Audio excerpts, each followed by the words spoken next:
Getta un fiore contro il vento e corre giù, poi si bagna le ciglia e mi dice che ha pianto per me.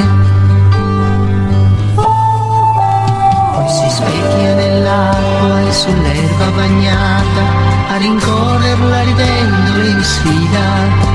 Prende i miei mocassini e li butta tra i sassi laggiù.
Ci alziamo più puliti, nel profumo del grano lei discioglie i capelli su me.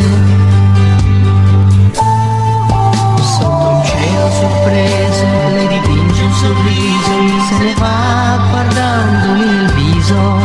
Solo adesso ho capito, era donna anche senza di me.